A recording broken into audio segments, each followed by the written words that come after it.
Ժողովուրդ օրաթերթ, այնուհետև Alpha News եւ գործընկերներ խնդրում եմ մի քանի հարց միանգամից չուղղել, թույլ տանք ձեր գոլեգաներին եւս հարցեր հնչեցնել։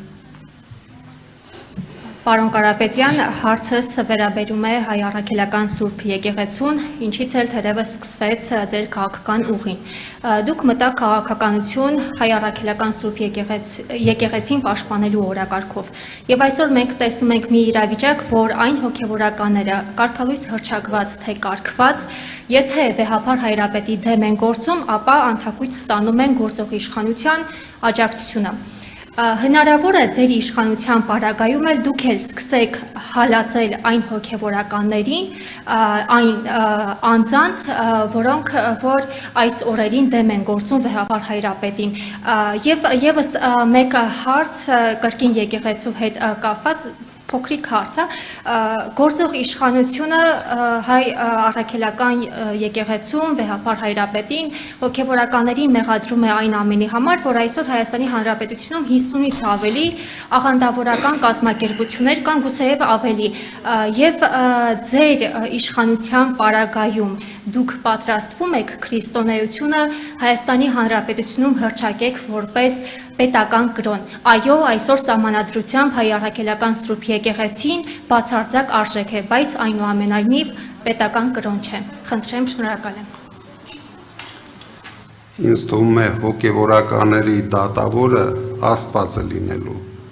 Դրա համար ես չեմ ուզում այդ process-ին մասնակցեմ։ Ինչ վերաբերվում է կրոնական ազատություններին, մենք ուշադիր նայելու ենք այդ հարցը, քննարկելու ենք այդ հարցը, ինչքան զարգացած է այդ աղանդավորական շարժումները Հայաստանում, բայց վստահ եղեք, մենք քրիստոնեությունը, մեր եկեղեցին ոչ միայն զարգացնելու ենք Հայաստանի ներսում, մենք ամբողջ աշխարհով են որ ասում են թնդացնելու ենք, որ մենք առաջին քրիստոնեական պետությունն ենք, որ դա պետք է բոլոր քրիստոնյաները հարգեն եւ փորձելու ենք ամեն ինչ անենք,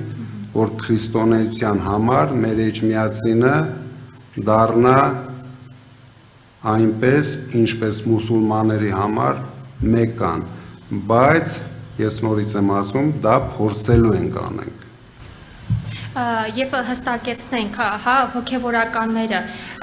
եկեղեցու թողնելու եք, որպեսզի որոշի եկեղեցին եւ դատարանները չեք խառնվելու։ Ես վստահեցնում եմ, ես չեմ խառնվելու։ Ես վստահ եմ մեր եկեղեցին եւ Աստվածը կլինեն գլխավոր դատավորը այդ հարցում։